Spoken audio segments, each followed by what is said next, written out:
안녕하십니까. JTV 저녁 뉴스입니다.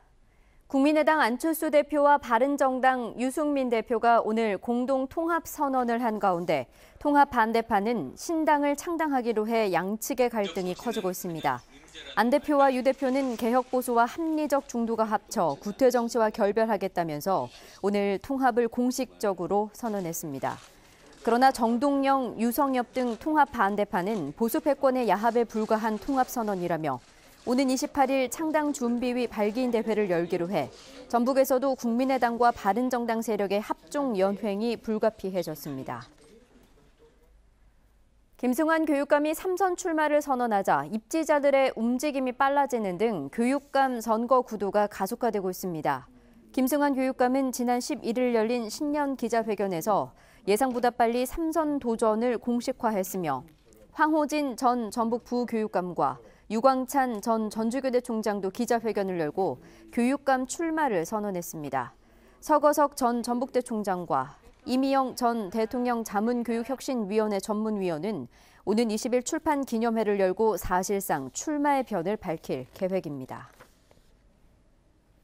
지난 한 해 전북의 초미세먼지 평균 농도가 환경 기준치를 초과한 것으로 나타났습니다.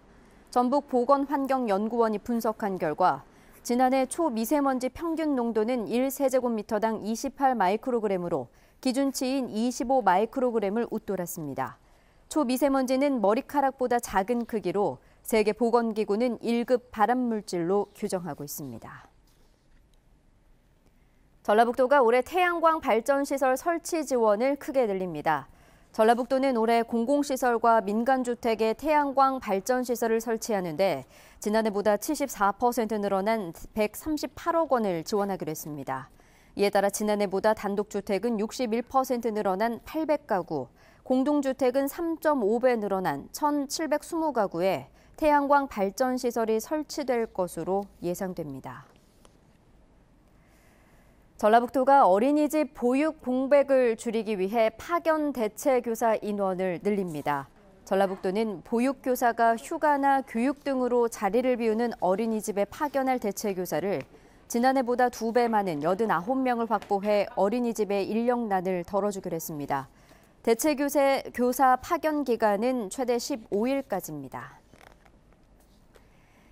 오늘 아침 7시 반쯤 김제시 신풍동에서 전신주 전선이 끊어지며 주변 500여 가구가 정전으로 불편을 겪었습니다.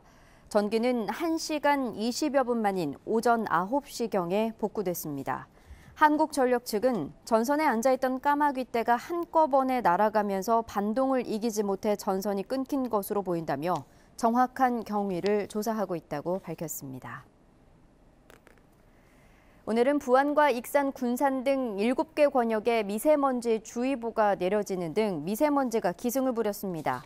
내일도 미세먼지 농도는 나쁨 수준을 보이겠습니다. 오늘 밤부터 내일 아침까지 일부 지역에는 짙은 안개가 예상됩니다.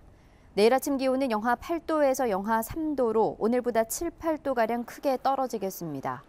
한낮 기온은 영상 5도에서 8도로 평년 기온을 회복하겠습니다. 당분간 기온은 예년보다 높겠고 다음 주 중반부터 차차 낮아지겠습니다. JTV 8시 뉴스 예고입니다. 지난해 전북의 초미세먼지 평균 농도가 환경부 기준치를 웃돌아 적극적인 미세먼지 저감 대책이 시급한 것으로 나타났습니다. 김제에서 까마귀떼가 한꺼번에 날아가면서 그 충격으로 전선이 끊겨 500여 가구가 정전됐습니다. 재소자 집단 폭행의 의혹을 풀어줄 CCTV가 없다며 버텨왔던 전주교도소가 법원의 현장 검증에서 뒤늦게 CCTV를 공개한 것으로 드러났습니다. 교육감 선거에 나온 후보들이 잇따라 선거 출마를 선언하면서 교육감 선거전이 달아오르고 있습니다. 자세한 소식은 JTV 8시 뉴스에서 전해드리겠습니다.